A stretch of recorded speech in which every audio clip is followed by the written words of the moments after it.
Radio J. Pont-Neuf, Shlomo Malka. Radio J.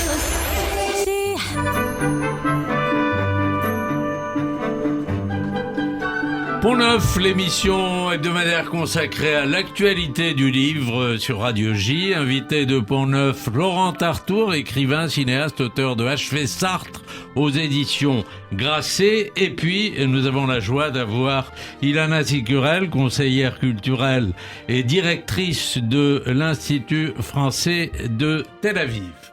Laurent Tartour, merci d'être avec nous. Pour commencer, pourquoi ce titre en forme de mise en cause? Qui voudrait achever Sartre?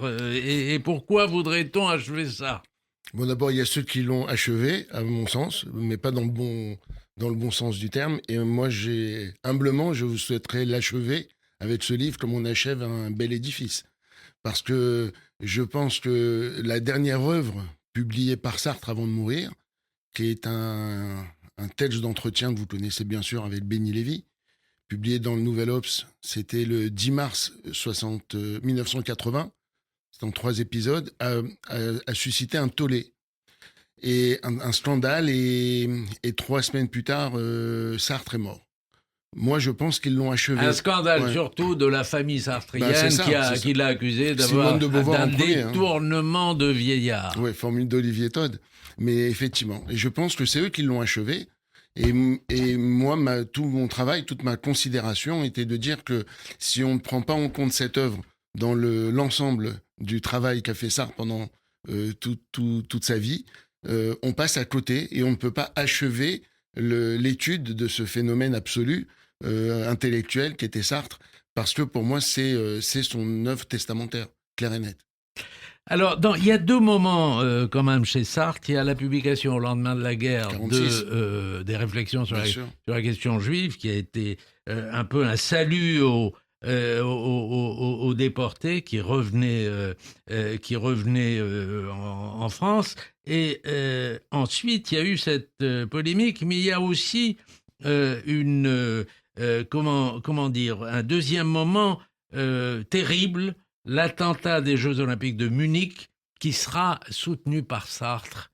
Et là, c'est vraiment une énigme. Comment vous expliquez ça? J'en parle beaucoup dans le livre, évidemment.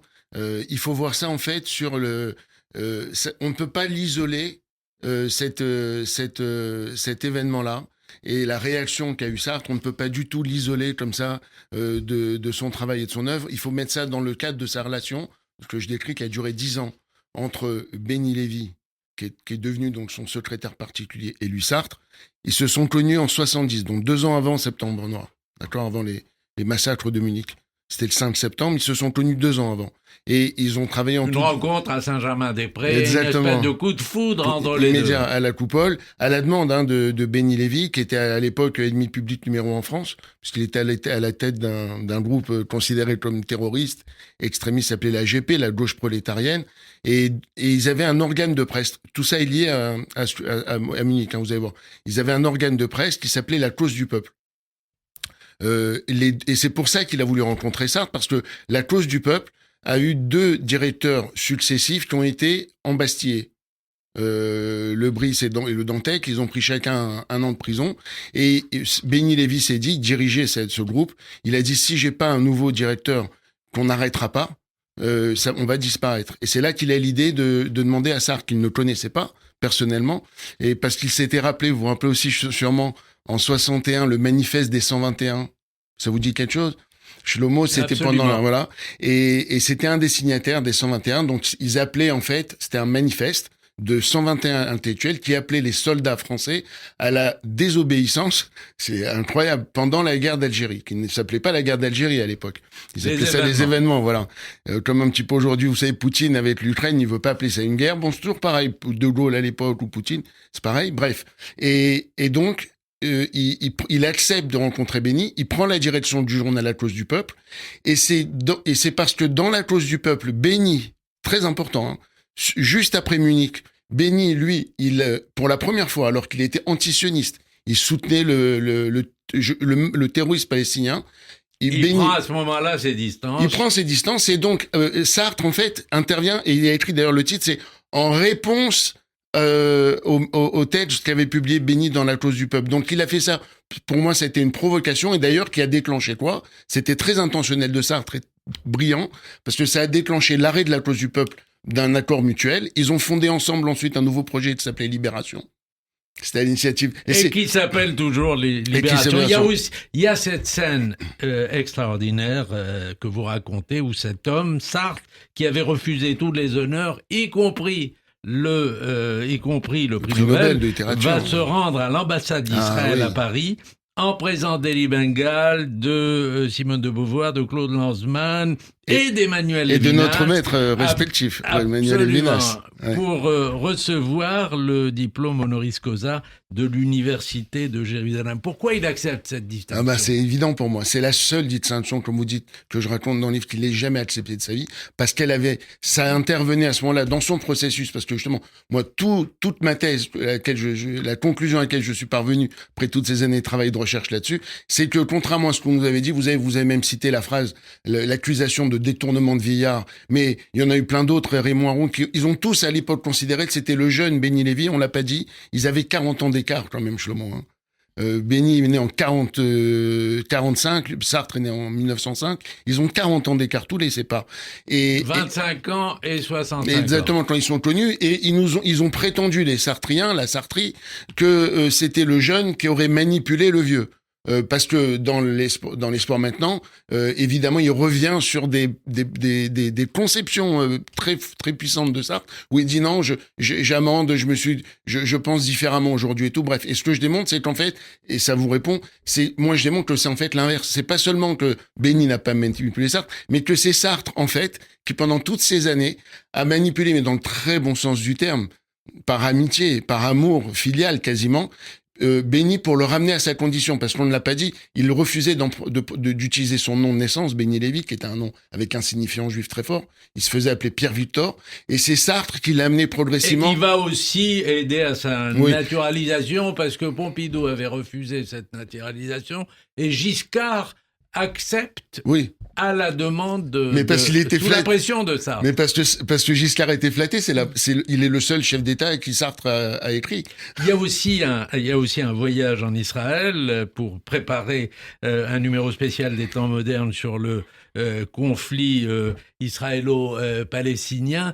Quand on songe à cela, on se demande si un tel numéro, je me tourne vers Ilana Sicurel, parce que si un tel numéro n'est pas possible aujourd'hui. Je rajoute, il y avait là aussi Levinas qui a participé, qui a fait un texte très beau. Oui, tout à fait. J'espère bien que c'est possible et qu'on va le rendre possible. Je crois qu'il y a quelque chose qui se joue en Israël qui, en fait, va bien au-delà d'Israël, qui relève d'une gauche humaniste qui doit renaître. Et je dois dire d'ailleurs, Shlomo, si vous permettez, moi je suis très heureux d'être sur le plateau aujourd'hui avec Ilana, parce que je peux témoigner que son institut est extraordinaire. Ils m'ont invité pour mon livre au mois de mars, c'était à Tel Aviv. On a fait ça le comble. Je peux vous dire que le public était divers et varié, donc c'est vraiment ce que vous dites maintenant. On a fait une discussion elle a duré quasiment 3 heures, c'était incroyable. Et toute votre équipe, Stéphanie Soufi, Elisa Mamou, tout ça. Bref, vraiment l'Institut fait un travail remarquable et j'en suis vraiment un témoin. Merci beaucoup. Et il y a des Israéliens comme des Français et on fait ce travail-là. Il faut le continuer, l'amplifier. Mais merci, ça me touche beaucoup. Vraiment. Il y a en plus vous qui êtes, vous avez été élève de Levinas. Oui. À la Sorbonne ou non, je suis pas si vieux. Non, à l'ENIO. À l'ENIO. Oui. Ah bon, très bien. Je vous invite d'ailleurs, Ilana, si vous êtes là, parce que il y a une soirée des anciens élèves lundi soir au Centre européen du judaïsme. Ah oui, c'est bon, on m'avait dit. Mais c'est vrai que c'est une c'est une triangulaire en fait.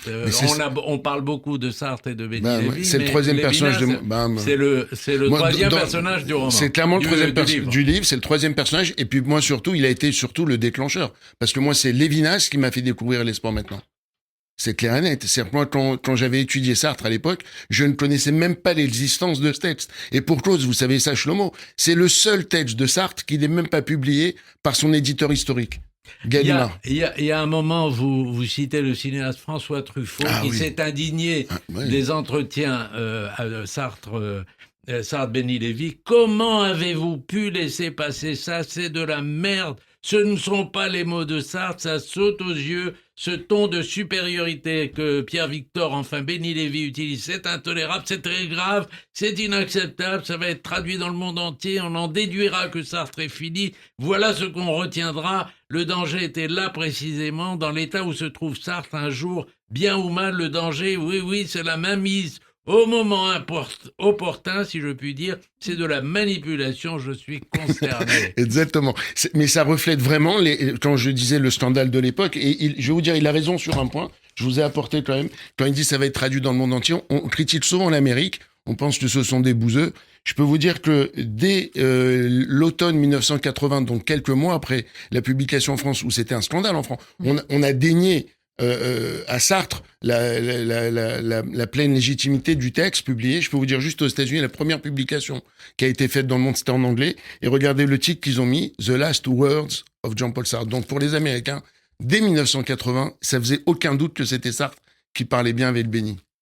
Il faut dire aussi, puisque nous parlions de Lévinas, que Lévinas aujourd'hui, mais vous allez vous en apercevoir, chère Ilana, qu'il est de plus en plus présent en Israël. Il est, je veux dire, il y a de plus en plus de jeunes, des Israéliens, pas des francophones, qui font des textes, qui font des études, y compris en ce moment au plus fort de la guerre. Exactement. Je peux même vous faire, puisque vous le connaissez, vous êtes un ami depuis très longtemps de l'Institut d'études lévinassiennes. Oui. On s'était croisés déjà il y a longtemps, vous et moi, là-bas, avec BHL, qui est mon éditeur, avec René Lévy, et je peux vous dire qu'on est en train de remonter l'Institut d'études lévinassiennes à Jérusalem. Donc, ça souligne exactement ce que vous venez de dire maintenant. Voilà de beaux projets de coopération en perspective. Ah bah ça, c'est sûr. Le 7 boulevard Rothschild vous est ouvert.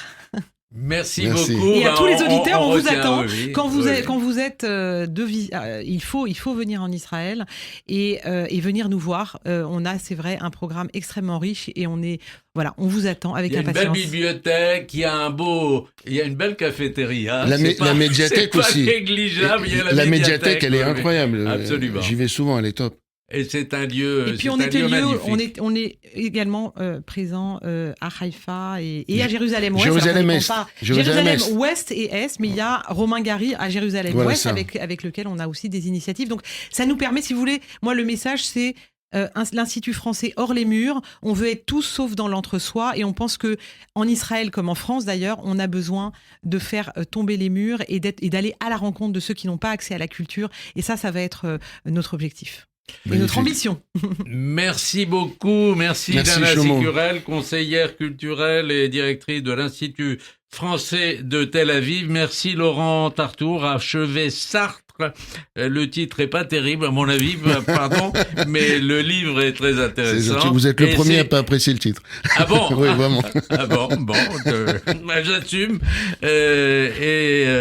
Écoutez, c'est effectivement dans la collection Figures de Bernard-Henri Lévy, qui avait publié déjà, chez Grasset. oui, qui avait publié 2 textes de Lévinas dans la même collection. Vous imaginez pour un ancien élève de Lévinas d'être dans la même collection que Lévinas, c'est quand même génial. Plus aussi, il a publié Le meurtre du pasteur dedans de Béni Lévy. De Béni Lévy. Donc, merci à tous les deux. C'était Pont Neuf, le magazine hebdomadaire consacré à l'actualité des livres sur Radio J. Bon dimanche à tous.